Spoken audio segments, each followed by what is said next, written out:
IVM.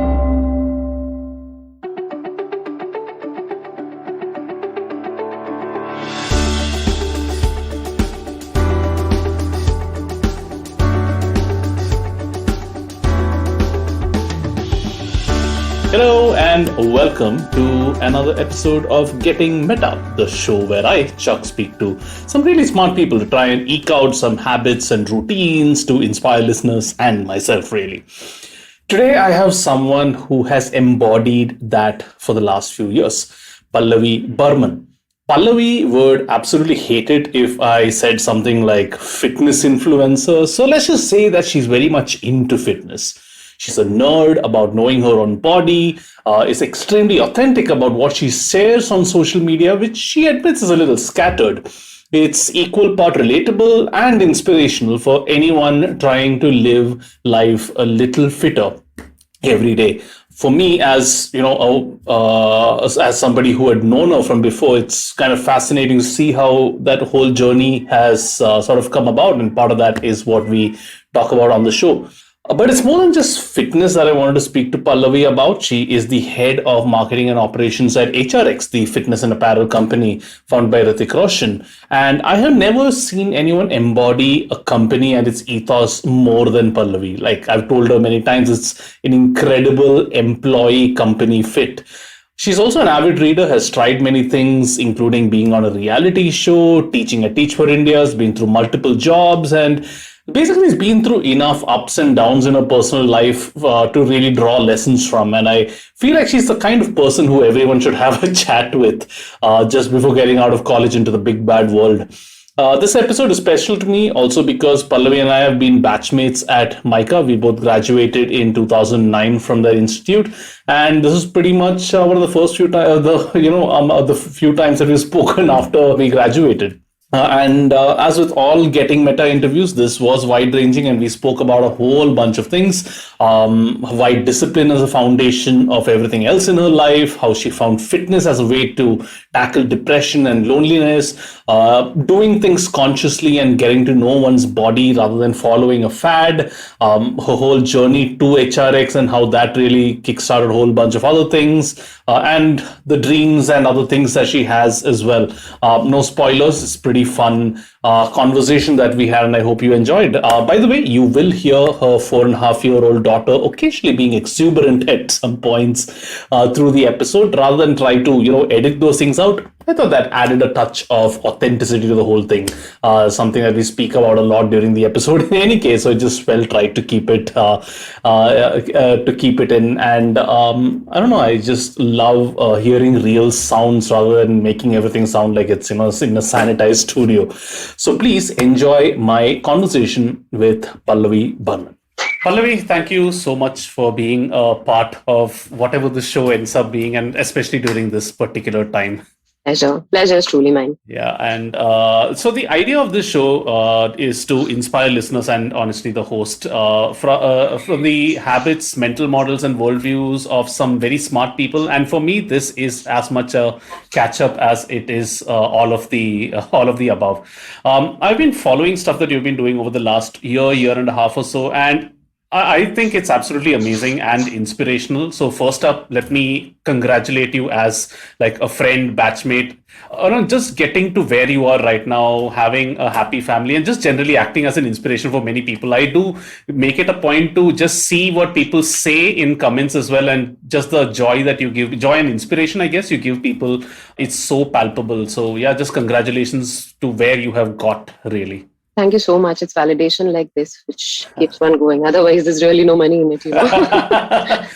It's inspiration, unfortunately, is not a very monetizable thing immediately in any case. So I wanted to speak to you for a couple of reasons. One, purely from a career and productivity standpoint. I think you've achieved a lot in this, a lot of inspiration to be taken from there. But two, if you just look at fitness itself, we've seen over the last few years, and especially over the last one, how important it is for everyone and not just athletes to have us to have a sense of fitness. And my guess is that it's rubbed off on everything else you do as well. So having a fit self, my guess as an outsider with a decent amount of inclination towards fitness, does end up making everything else in a sense easier.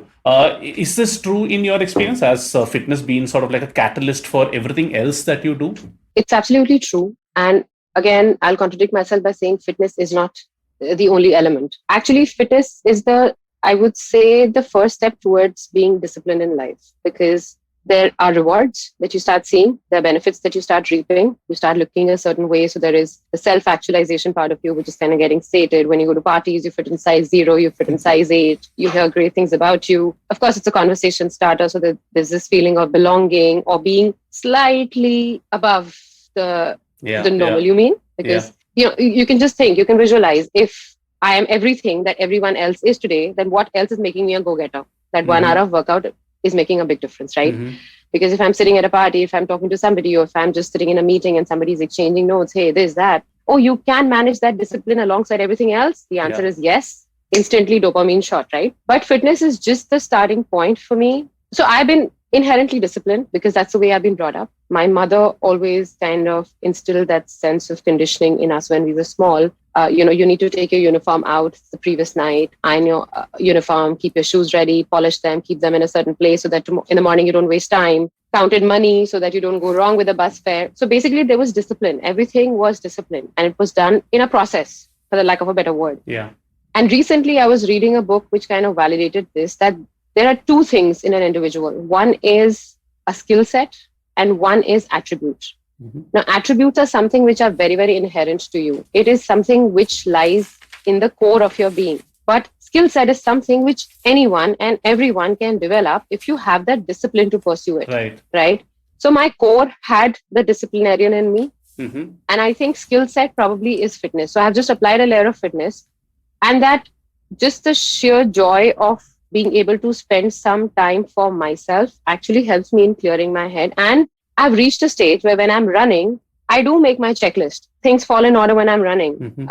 My mind is not blank because I'm not meditating. I'm rather thinking when I'm running, which is also a paradox, because technically when you're meditating, you are empty. You're not supposed to be full. But that's the time when my mind is clear. I'm just with myself. My thought process is clear. I'm able to charter out my next 5 hours in the day. Sometimes so much so that I write the copy also. And in my wildest runs, I've actually choreographed a dance also. Like I had to attend a wedding, so I could think of the steps that I'm going to do, and this is how it will look visually, right? So yeah, fitness is not the only element, but I think fitness is the starting point. It got me there. Again, the important takeaway for me over here is that my attribute is one of a disciplined person. The skills that I've acquired to top it up probably look like wanting to read a bit, wanting to work out a bit, wanting to sort of cook a bit, do things which sleep on time, wake up on time, which create that sense of discipline. Yeah, that's very nice. I don't know. It made a lot of sense. It's like you're talking about how you had inculcated one habit or one attribute, to use your words, which was discipline, and then you sort of like used that layered fitness on top of that. And it's kind of interesting then. My guess is then all the other things that you spoke about are, you have treated those in similar ways. You use discipline for fitness. Similarly, you probably use discipline for, say, reading. I know you do a lot of that as well. That completely makes sense. If I may ask, what is the name of that book that you had mentioned? It's right here, The Attributes by Rich Divine. I have one in your name also. That's talking to you. Amazing. Thank you for that. I'd like to ask you what your relationship with fitness has been. So to be very honest, and this might just be my not observing, I didn't think of you as a very fitness geek oriented person at Micah. I knew you used to play games and all that. I mean, I remember, I think we even played a game of badminton at some point on that courtyard. But from then to now, obviously a lot has changed. So I basically just want to ask what your fitness journey has been, when it became a priority for you. I knew you did a bit of things in the middle, like you were working at Diesel for a while. You were even on that reality show, which was quite interesting when I found out. So feel free to leave out whatever bits you feel are irrelevant. So I'd just like to know actually what's your journey been, and when did it start becoming a priority for you, importantly? So just keeping fitness aside, I was always an active person. Okay, I was never one of those who would not step out. I loved, there was joy in stepping out. There was joy in outdoor activities. I am a dancer, so I used to do my dancing classes. That's another way of staying fit. I used to do swimming when I was a kid. sports happen to be an interest area. So walking, trekking, I would always prefer walking to a place than just sort of sitting in a car and cooking at home, up and down. So all of that used to happen, right? Yeah. Now, activity was always a part of life, never in the form of going to gym or lifting weights, which incidentally is also not the case today. People confuse it because the word fitness is it's such an overarching umbrella. Yeah. The moment you say you're a fitness enthusiast, people assume that you are the weightlifter type, but that's not the case. Yeah. What I actually do is movement. For me, it's movement. And it's not, I do not struggle anymore. There was a point in time when I used to struggle to get that 1 hour. I want that 1 hour. I have to pump iron. I should be at the gym. I should be.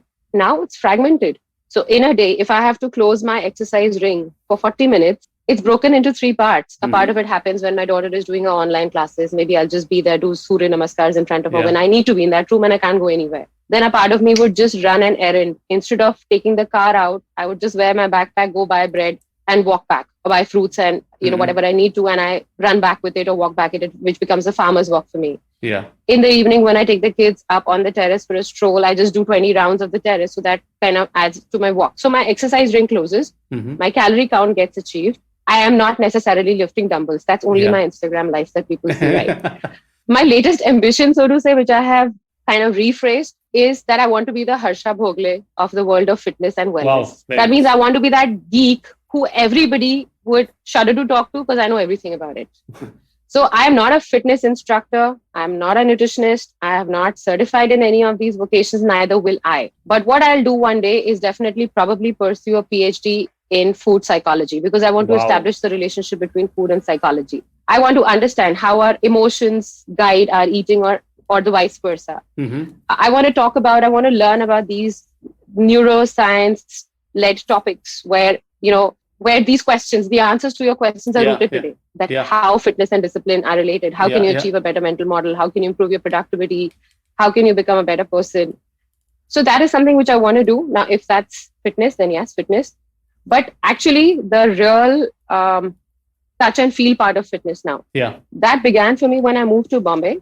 I actually came to Bombay after a broken relationship, and I literally ran away from Delhi and I shifted base to Bombay. I didn't know anyone over here. I joined an organization which is known to not have a great working culture, which is not super friendly to employees. I started living in the eastern side of the city back then, when I didn't know what east and west, the difference feels like. Oh, that's a noob mistake. Yes, exactly. So the new girl in town, kind of living in a house, overseeing the slums, not being able to step out even to buy a cup of coffee in those depressive moments, I took to fitness. I started going to CrossFit. So I had to channelize my energy and I had to combat that. I just in the process of work friends. Those are the first people that I came across. And I think somewhere I latched onto it because it started giving me comfort. Yeah.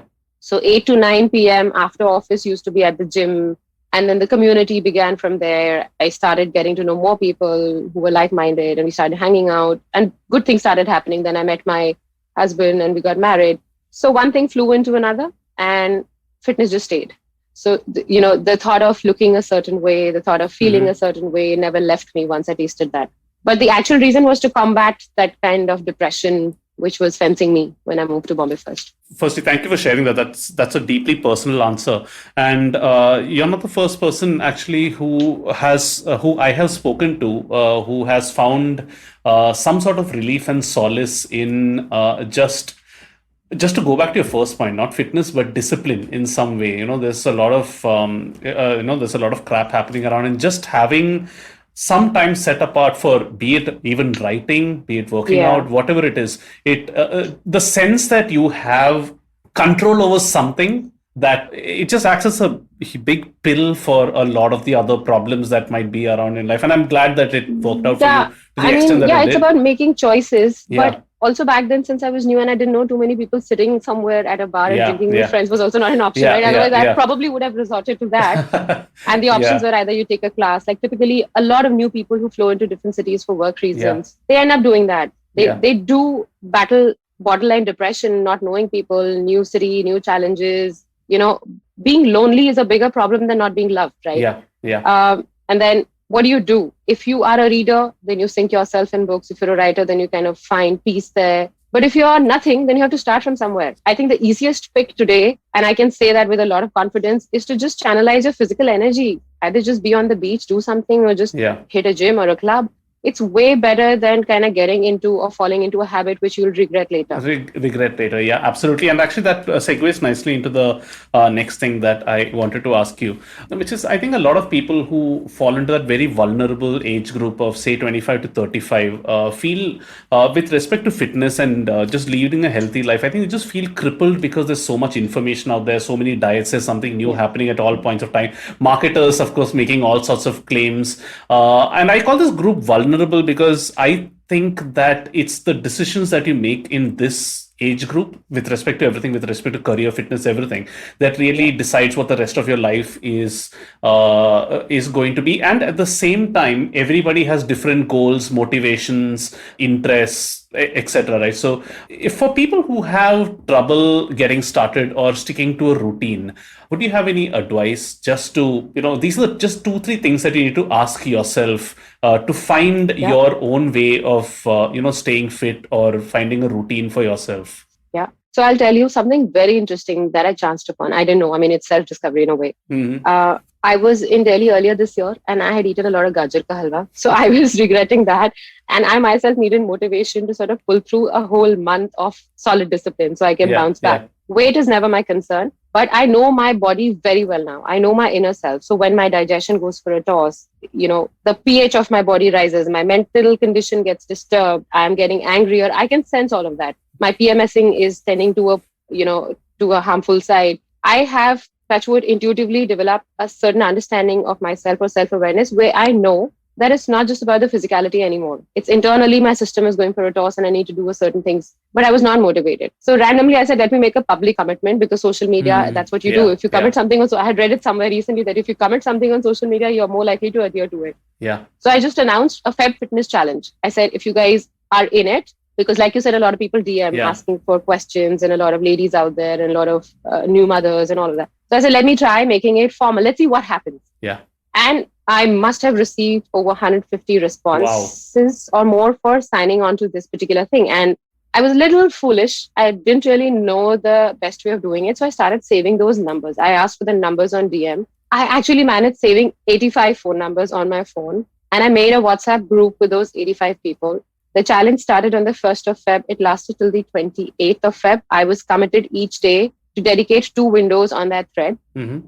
I was sharing workout tips and nutrition tips. I was not sharing any recipes. I was not sharing any meal plans. Yeah. I was only sharing tweaks. Mm-hmm. Something as basic as everyone on that thread was supposed to wake up to a glass of water. Okay. Everyone on that thread was supposed to have almonds the first thing in the morning and not a fruit, not a tea coffee. Mm-hmm.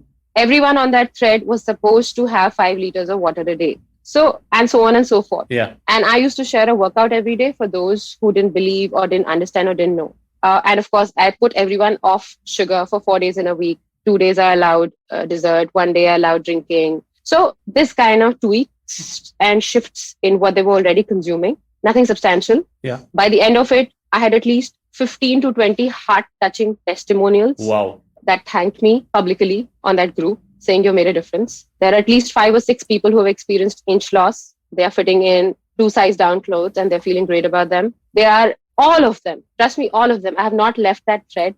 That thread is active. They Amazing. decided to keep it alive themselves.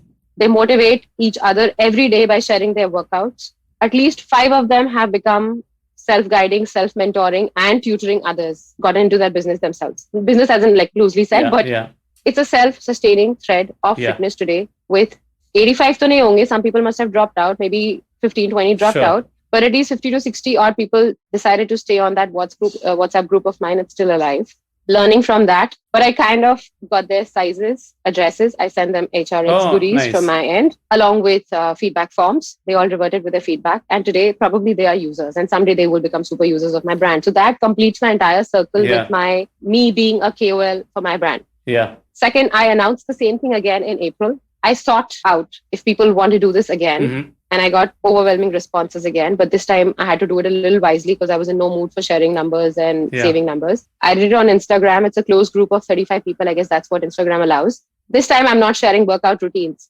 This time I'm sharing models. So like a model of 5 S's, which I have designed, saying how shower, sleep, and sustenance is important for our body. Classically, all of us do that. We sleep, we shower for cleanliness, and we eat food for sustenance. There is some movement that you need to indulge in, and there is some soulful reading that you need to do every day. So my crux is this 5 S's construct. I have pushed them all to understand the why of what they are doing. Yeah. So of course, the immediate reason is weight loss or whatever, but now they have gone back a step deeper and made themselves responsible. So I'm no more the motivator. They know why they are motivated. Someone wants to do it to look younger, fitter, to be able to play with their children. Some want to be a better actor. They want to have enough energy to sort of keep going. We have designed something called an hour of power, which is a self-dedicated time for everyone. So everyone uses that hour of power. It's okay if it's fragmented, it's in pieces or whatever, but they do things for themselves in that 1 hour. We have started using something called MED, which is the minimum effective dose. The concept basically means that you try many, many things, and then you understand that what is that minimum effective dose which gives you the maximum return. Basically, a way of saying the 80-20 thing. Yeah. But let's say I have a spoon of ghee in the morning. Now, that small thing that I do keeps me fuller for very long. And it's a good fat that I consume. So it does me really, really well. Similarly, if I'm investing 20 minutes of running every day, that small little thing gives me enough endorphins to make me happy through the day. This is the concept that you can apply to anything in life. Yeah. So what is that minimum effective dose? Yeah, it's fascinating. I've often found out that when I work out in the morning rather than in the evening, it's, I prefer that purely because it just gives you a huge mental kick for the whole day. I've done that already. And plus that, of course, just gets the blood flowing and keeps you active for longer. So I totally agree with what you're saying. I feel you're kind of invoking energy. When you do it in the morning, you kind of, you sort of harness that energy and you use it through the day, and you're more productive and faster and like more energetic. All of that. I think it's each person finding it out for themselves. Right? I completely agree. Also that this can be applied to other things as well. Some people want to do their more creative thinking in the morning. Others prefer doing it in the evening or maybe even late at night. You said one thing which I'm just curious to know how you go about doing this. You said you know your body really well. How do you do that? I mean, is it a matter of Apple Watch measurements? Do you use some other tools, or is it just something that you build up over a period of time after doing all sorts of experiments or things like that? No, it's basically a lot of it's very nerdy stuff. It's a lot of reading, kind of drilling deep into understanding. So I mean, like if you go to a nutritionist, they'll say, oh, you are allergic to gluten. Yeah. Now, what is gluten and where is gluten in your diet in a day? Yeah. Is it the gluten from the bread? Is it the gluten from the paratha?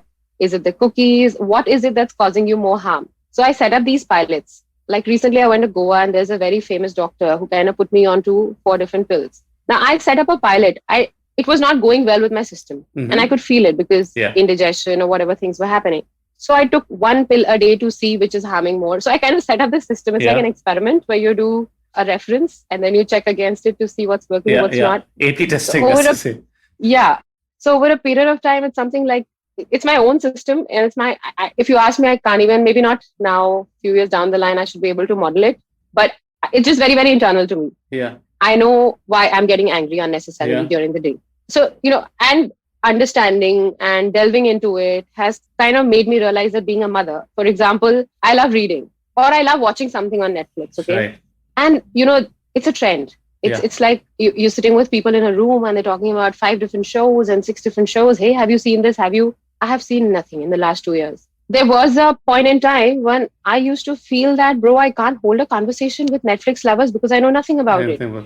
And slowly over a period of time, I had to convince myself that that's not priority for me. It's okay if I'm not able to participate in that conversation. It's okay for me to look stupid when it comes to football or when it comes to Netflix or when it comes to art, because whatever I end up doing with it is only going to be superficial any which way. Yeah. So might as well go deeper into what I really love and enjoy and be the quieter one in the room. I'm okay. I mean, so these kind of things over a period of time, I've started eradicating. Like I don't take up things, no matter how passionate I am about something. I will not pick up a new book if I know the next 15 days are going to be difficult and I'll not be able to read fast. That doesn't add to frustration in my system. Yeah.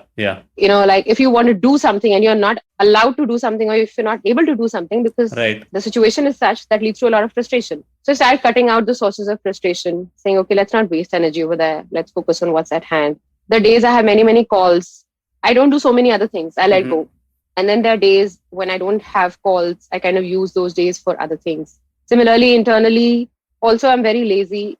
If my system likes something or if something suits me, I just stick to it. Then I'm not very adventurous or experimentative. So, for example, eggs are every day for me.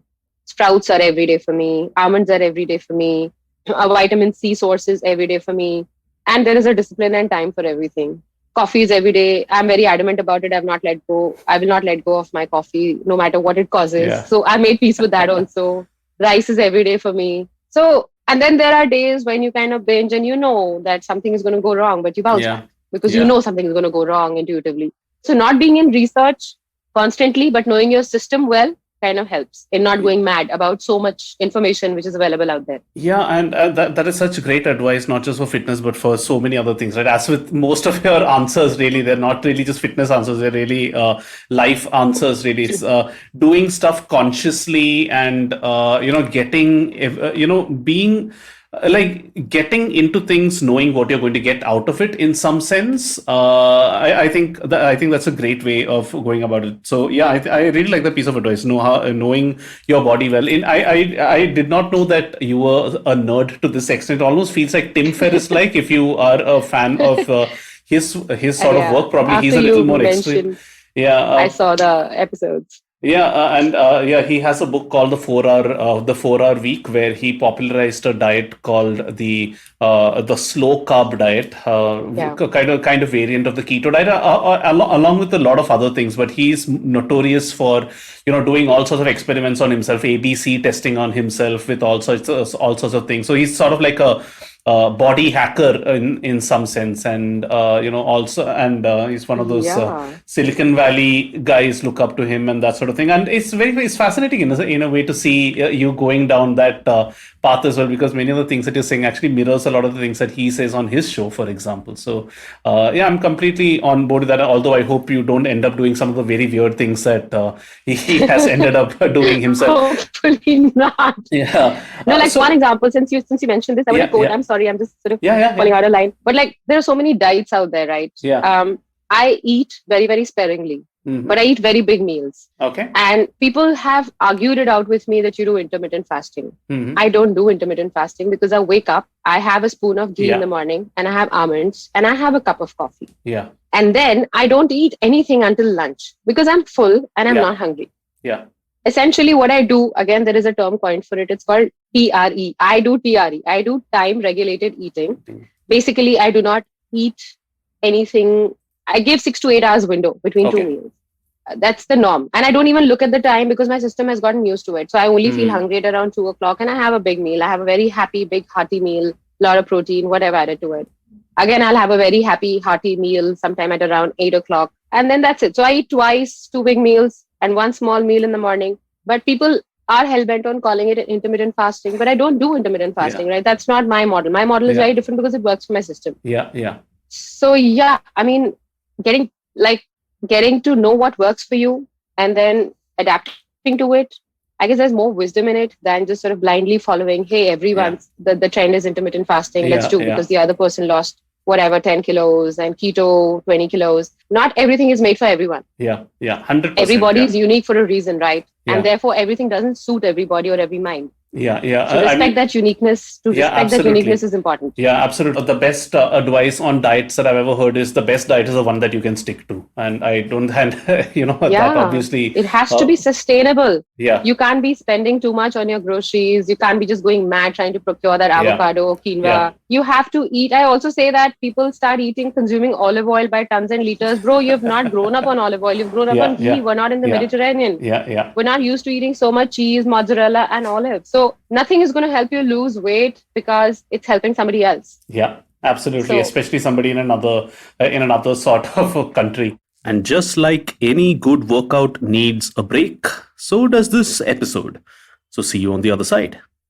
Hey, it's been another great week on the IVM Podcast Network. On Cyrus Says, comedian Sahil Shah joins Cyrus and Antrish for a hilarious Cock and Bull episode. Marathi Kirkiton, our latest show, is all about Marathi culture, tradition, literature, cuisine, and more. To make your rainy day better, hear from Manik and Dr. Rajiv Deshmukh sharing their beautiful moments in this first episode. Avinash Pant from Facebook shares his journey in the advertising industry on Filter Coffee. On Storytellers and Storysellers, Vineet talks to Asad about leveling up as a musician, going from DJ to producer. On Tere Mere Raste, we revisit Amritsar's bloody history and mesmerizing glory. And on Storytime Tamil, a parable narrates a lesson on having restraint. Do follow us on social media. We're IVM Podcast on Twitter, Facebook, Instagram, and LinkedIn. And remember, if you're enjoying this show or any other show for that matter, please do tell a friend. Word of mouth is the best way to spread the word about a podcast you love. And finally, we'd like to thank our sponsors this week: Seat, Cred, Global Victoria, Bank of Baroda, Intuit India, and CoinSwitch Kuber.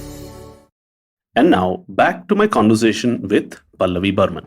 All right, I want to talk a little bit about work right now. We've spoken a fair bit about fitness, and that's the other aspect of this conversation that I really want to do. And I've just, at a basic level, I've just admired how you've managed to juggle so much, right? You're a fairly senior role in a fast-growing company. Your dedication to working itself it just shines through in everything that you do. You constantly put out good content on Instagram. You're generous with your time to others. So you gave a whole lot of talks and interviews, including this one. And of course, you're a mom. How do you manage all this? Like, I'm just curious to know how you manage do you see it as a month, week? Do you plan per day? Or do you just let stuff happen? You seem, given the answers you've given me, I'm guessing you're very regimented, but I'm just curious to hear from you. I was not so wise a while back. Of course, I have had my own share of being a frazzled mother, not being able to manage a lot of things, having those sleepless nights. Yeah. So with my first one, who was 4.5, I went back to work when she was 6 months old.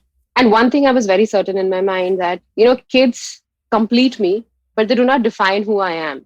Similarly, family, relationships, all of that, they complete you in some way or the other, but they do not define. The only person who defines who you are or what you're going to be is yourself. Yeah. So nobody's responsible for you except yourself. So if you want to achieve something, then you better get that ass out of bed and work for it. That was point number one. So I went back to working at 6 months when my firstborn was 6 months old.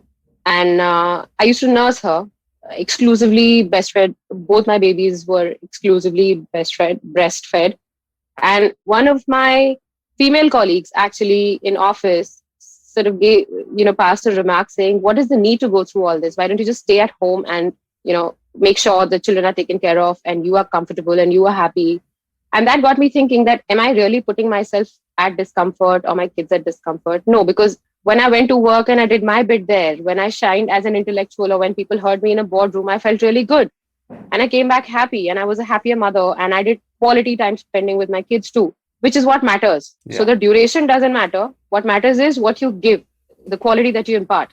That was lesson number 2. Lesson number 3 was do away with the superhuman syndrome, especially the superwoman syndrome, which I used to live with, saying I can do it all. Not possible.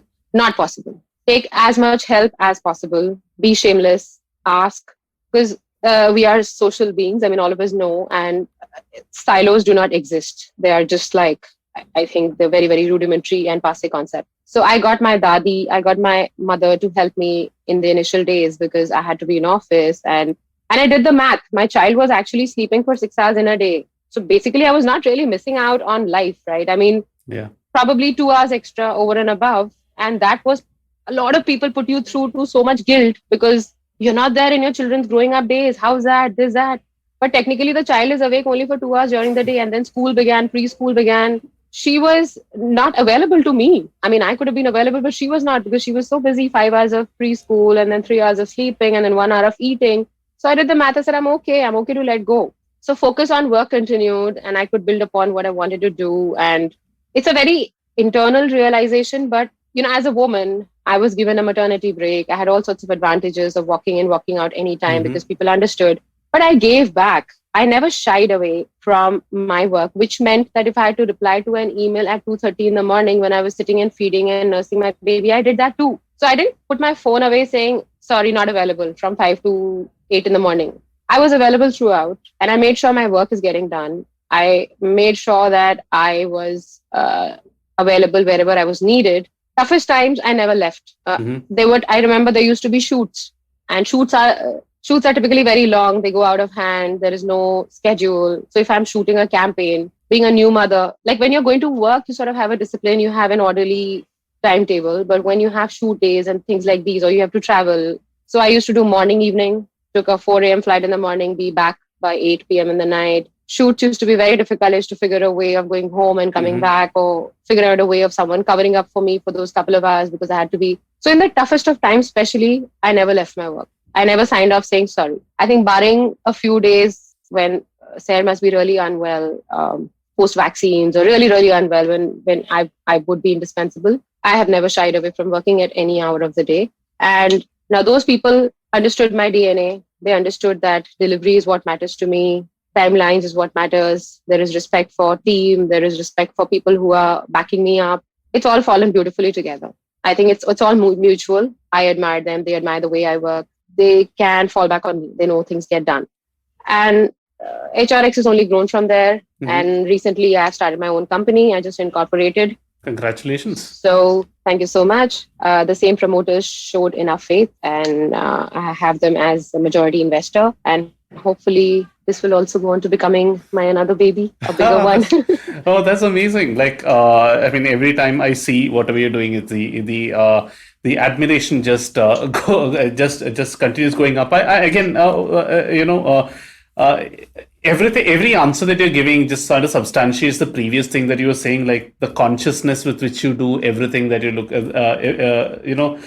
with which you do everything. And that one thing that you said, delivery is what matters. And I'm guessing not necessarily, I'm have to work from this time to this time. It's really about getting stuff done. Now, whether that happens, whether with you sitting at home or with you in office or whatever it is, that really shouldn't matter. And I think I think it seems to be, at least externally, that you managed to do a damn good job of that. And I actually want to ask you about your role at HRX right now. And this is something I've told you before and embarrassed you many times on Instagram when I've pinged you, saying that I've never come across anybody with a better, we have heard of a product market fit, but better employee company fit I haven't seen ever. And correct me if I'm wrong, it just seems that you have grown with respect to yourself, your professional career, your fitness. Everything has just mirrored HRX itself in a way, and it definitely seems to me that you are living and embodying what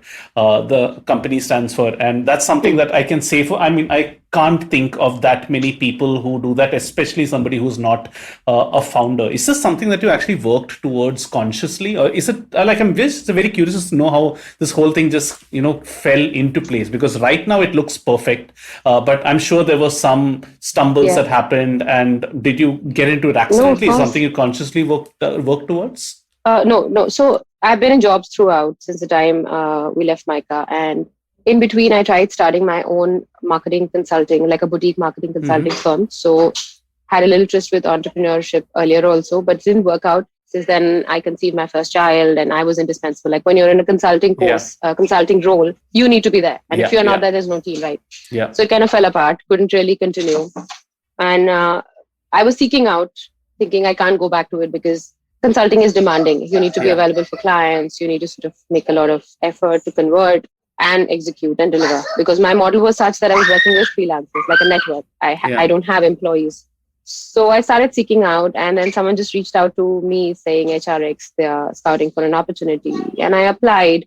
And at the cost of sounding boastful, I can say that there has not been an interview which I've not converted in life till date. That record continues, touch wood, with God's grace.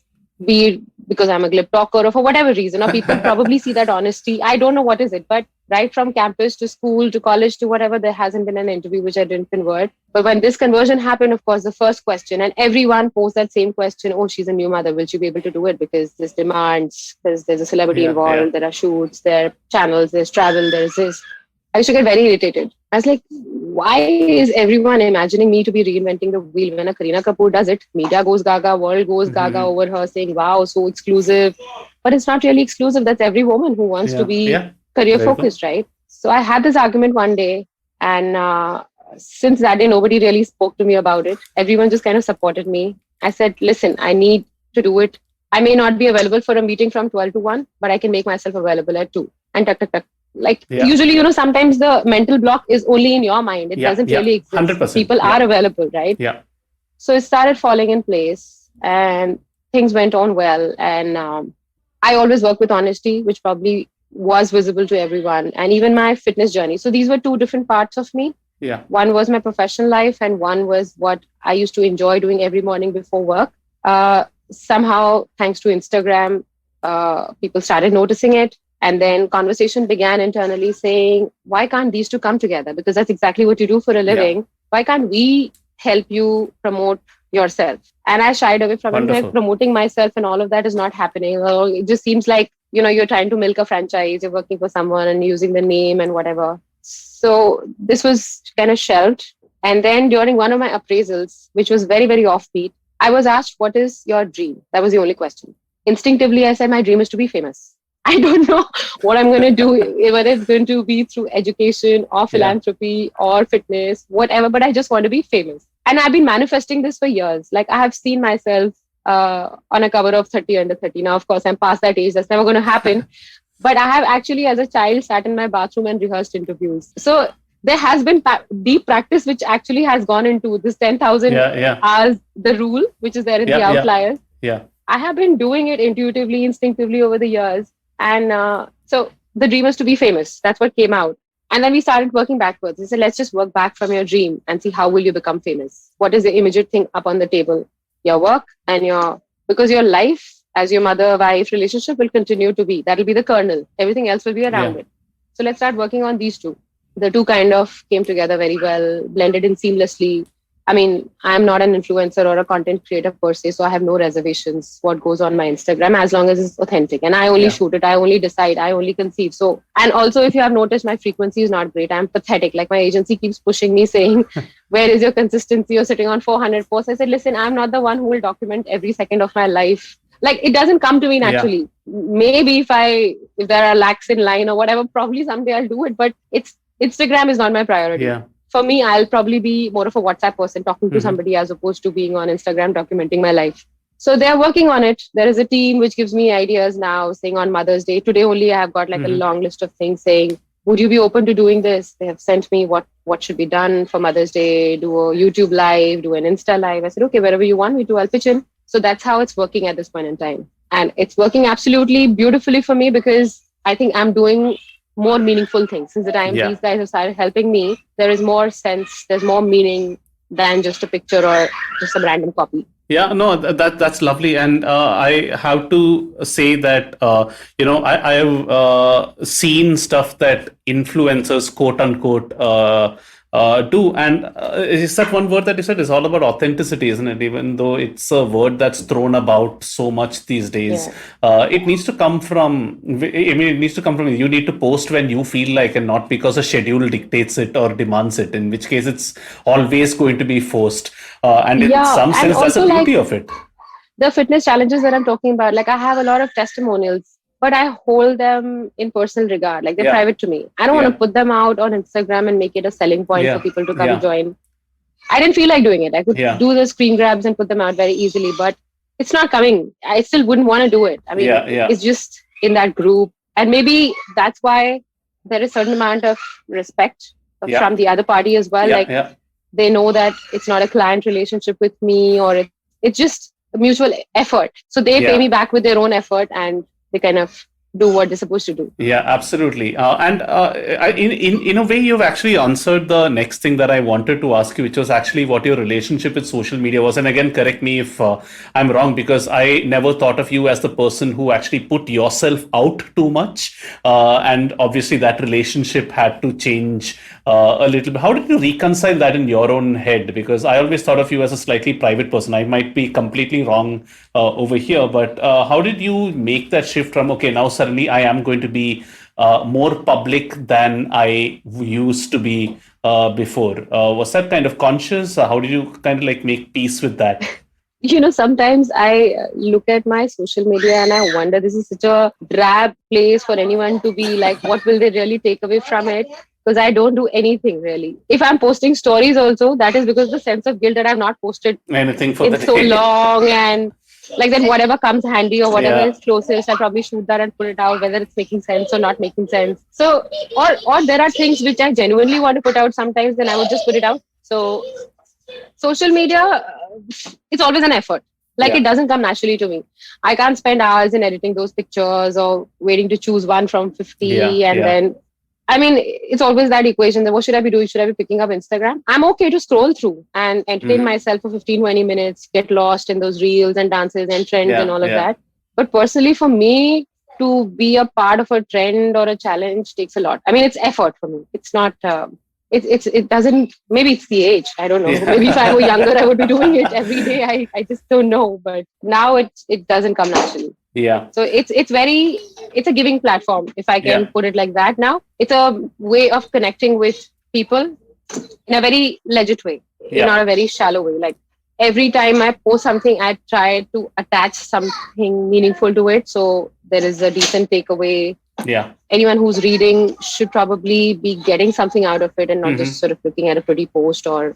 Yeah. So that's the attempt, which is why usually there are such long lags because I can't. There's a block. I can't think of the next thing. Yeah, no, that well said. It's really about how do you add value rather than constantly needing to be present at every point of time, right? In which case, some of that authenticity gets lost a little bit. Beautifully, that was wonderful. Just the last couple of questions, I think. We have rambled on for we've just had this very free flowing conversation for a long time, and a lot of the questions have actually got subsumed within others. So last couple of questions, and this might be a touchy one, although you spoke about it a little bit before. You, I see as a successful woman leader in an industry which I think is dominated by my gender and have done reasonably well. So two parts to this really. For the women who are listening to this, what advice would you have for them in case they feel constrained and they think, whatever they want to do can't be done because women haven't traditionally done it? And for the men listening, what should we be doing in case we want to consciously, want to help and stop making the mistakes that we have in the past, especially in this time where we're going to be operating virtually for a while? Yeah, I'll speak about this, my understanding and my learning at two different levels. One is a very, very commercial conversation that I'm going to talk about, which is, for me personally, my growth started when the thought of designations and CTC left me. That's when I started becoming a leader. Wow, wonderful. As long as you're in that quest, you will never be able to focus on work in all honesty. You will always have that myopic view of, oh, my peer is getting paid more than me. Oh, he and she is in this company at a higher designation. Oh, designation, I don't have that designation. Shit, that means I'm doing shit work. The moment CTCs and charters leave you is where the leadership and growth begins, to my mind. Because then you start realizing how you need to groom yourself. What is it that you want to do as an independent, as an individual development planning or programming so that you can shine in every meeting? Or what is that value addition that you can do to that deck that you make? What is your golden touch? What is it that you're bringing? So that's one where if you really want to grow in life, not everyone's a child prodigy. I left that quest long ago. I mean, I'm 37 now, and it's only now that I've managed incorporating a company after many, many years of wait. But that doesn't mean I haven't had those thoughts saying, hey, she's my peer, my batch, way ahead of me in the game and making so much money and prosperous living abroad. So yeah, everyone has those demons. You battle it out and you arrive at a conclusion where you feel that you have hit the spot. Yeah. Second point, what should women be doing? And about this gender bias and all, like I said earlier, I think this gender bias more often than not exists in our heads. Women, women, the race. No one's interested. No one's probably either. It's a very, very, sorry, 1 second. This is a very, very deep question. See, the other day I cracked a witty one and you will get this joke where I was arguing it out with someone saying patriarchy and matriarchy. It's almost as good as testis and ovaries. Like you can't change it, right? It's in the system. So certain things that men do intuitively spell gender bias. Is what you're saying. It's nature. It comes from there, right? I mean, hunters, gatherers, men were hunters, gatherers. So it's instinct, right? There is nothing that you can do to change. They're not bad people per se. It's just precisely. How we are so it's not the intent. Yeah. It's also the feeling of protection, the feeling of being the alpha. A lot of things come into being, right? So it doesn't need to be construed by me as gender bias, always saying he is trying to put me down. Right. He wants to do this. He wants to strip me off this opportunity. No, that's not the case. Many a times it's all in our head. And I think with conversations, and I don't think I was heard in that meeting. Probably somebody was listening to me, but nobody heard me. Right. And it sorted itself out. If I'm making sense, and there is no reason why you will not listen to what I have to say or why you won't hear what I'm saying. So fight your own demons, get them out, talk it out. It's as grave or as shallow an issue as depression today. Right. So if you're experiencing gender bias at work, please talk it out, sort it out. For men, you can't function without women. I mean, I feel they're the most efficient employee race that you can have. And this goes out to all the men. I have seen personally, my productivity has gone up since the time I have got my hands full. Like if I have those 2 hours, I pack in a punch in those 2 hours. Yeah. I mean, I don't take smoke breaks. I will not take those chai breaks. I'll not take those coffee breaks. If I have to sit on a chair for 2 hours because I know aage bacha, piche bacha, ghar, ye, wo, I will pack in a punch in those 2 hours and I'll make it a point. I'll sign the deal and come out of the room. So the productivity, the honesty with which women work, I'm sorry, at the cost of sounding biased, it's not a bias, but it's true. Because there is so much baggage around them and they come with so much more that there's always more efficacy there. Yeah. So A, respect, and B, help is I think what men can do to encourage the women race. Yeah. Because genuinely work gets done better when you have women members in your team. It's always a better, more balanced team, which is higher on EQ, higher on IQ. Yeah. It's a very good blend. Yeah. So respect and help. Yep, beautiful. I think that's a great way to sum it up. And last question now, Pallavi. Your bio on Instagram as of a week back read wellness hobbyist, fitness enthusiast, aptitude for medicine, custodian, HRX, and entrepreneur. How much of this would you have anticipated when we were studying together at MICA all those years ago? Nothing. How much of this did you think? Nothing. It's amazing. I just wanted to be famous. I just wanted to be famous. See, I have taken many routes, Chuck.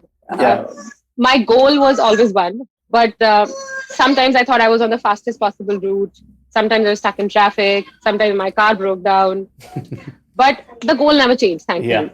Yeah. So the bigger dream, the bigger vision is to be famous, is to be someone famous. And that's still the 13-year-old girl back in Calcutta, going to school. And that's me, 37-year-old woman, mother of two, whatever. Yeah.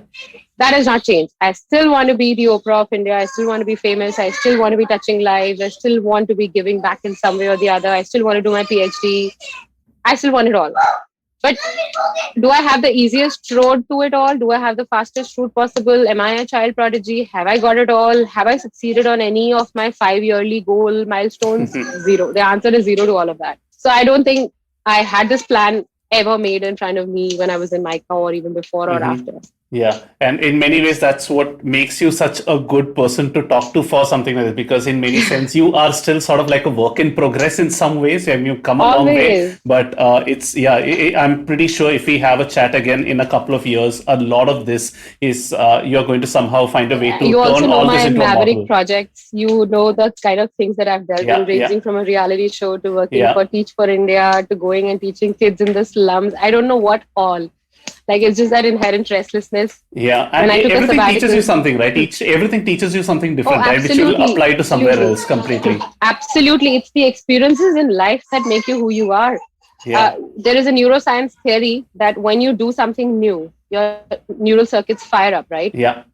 But when it gets coated with a substance called myelin, then that circuit is pre-established. Then it's just like you don't have to work harder to remember how to do it. It's almost like pressing the accelerator the moment you sit in the car. And everything you do in life adds to that firing of the neural circuits at the end of the day. So somewhere you are adding to your personality, you're making yourself sharper, you're giving yourself more instances to ping back to, more experiences to relate to. Yeah. So there's a learning. There's a learning from everything. And I'm really, really happy now when I sit back and think that the number of things that I have done in life, the learnings that I've had from life, has definitely made me a way better person than I could have been. Yeah. And when you look back on all that, things like CTCs and designations, all that seems... I don't even remember what you don't even remember exactly. All right, no, that's fantastic, and I think there's so much inspiration that people can take from this. And like I started off by saying this, one reason why I wanted to speak to you was not to say, okay, let's talk only about fitness. I knew that there would be as many lessons for, dare I say, life as well as a result of this. Yeah, I mean, that's really what this was about. So, Pallavi, thank you so much. Best of luck with all the projects that Thank you. that you're going to do. Hopefully, the next time we speak on this show in a couple of years, you will have a doctor preceding your name as well. Oh, you will have to give yourself 10 years then, because Yeah, that 10 isn't years, fair happening enough. until the next Uh, decade. yeah.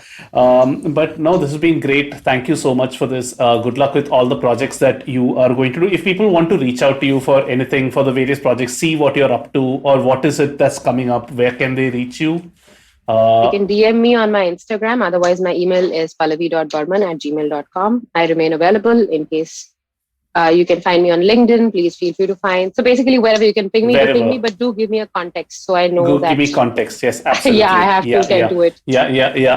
As we get older, there are some things that we learn. Context setting is one of the context setting is one of them. What's the new thing that you're that you're up to, Pallavi? Which you said you are So working my on. company is called Lap Ventures, LAP. Lap is borrowed from a running lap. Basically, Oh, when I okay, used to okay, run, I used to think how every lap is different for the same person. right. One lap is faster, the other could be painfully slow, Yeah, one could yeah. be laced with obstacles, one could be your personal best. So, Lap Ventures, and I'm getting into the business of celebrity brand creation. Very HRX nice. is a success. It's a super success in the world of celebrity brands in our country. Then uh, House of Patodi followed it. So it's with Saif Ali Khan. It's currently available on Myntra, ethnic wear category. We've also launched furniture on Flipkart under House of Patodi. Amazing. Third one is Malaika Arora and Sarva Yoga. We kind of come together and we have created a specialized yoga studio chain for Wow. women only called Diva Yogas. Unfortunately, because of lockdown, the physical studios remain shut or are not proliferating that fast, but it's a project in the pipeline. We recently announced a food startup. Again, that's in the nourishing food zone, not really fat diet food zone. Mm-hmm, mm-hmm. But June onwards, that should be available. Wonderful. That's with Malaika too. And I'm pitching for 5 more ideas tomorrow in Wow. Shark Tank. Not Shark Tank, it's India's own Shark Tank, but yeah.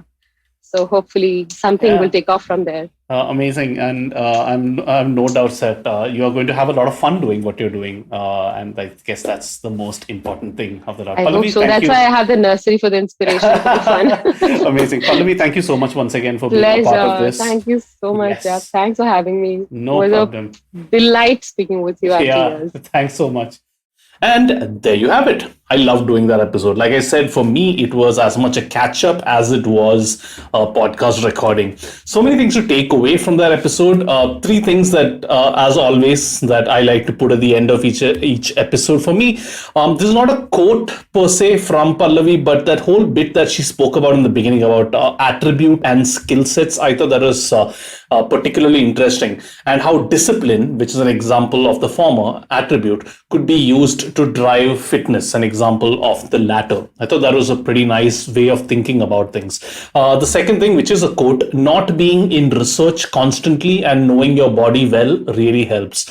I think that's great. I think there's so much to unpack over there. Like, it's not really about following a fad, or what works for somebody else might not necessarily work for you. So really need to try it out and see what works for you and what sticks for you, etc. And that's something that actually, while Pallavi spoke about with respect to fitness, it's something similar is something I've heard from a lot of others as well, with respect to professional lives, for example. What works for somebody else might not necessarily work for you.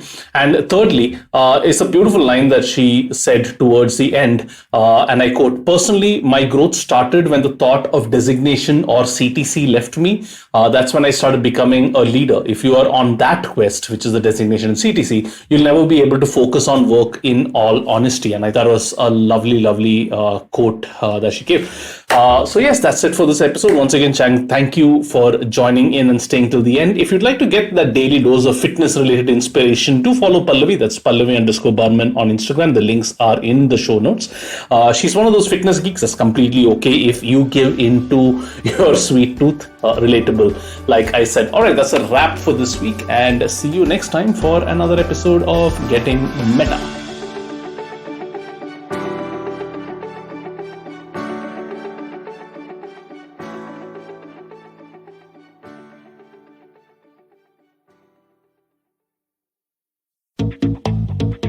Have you ever wondered where the business world is headed?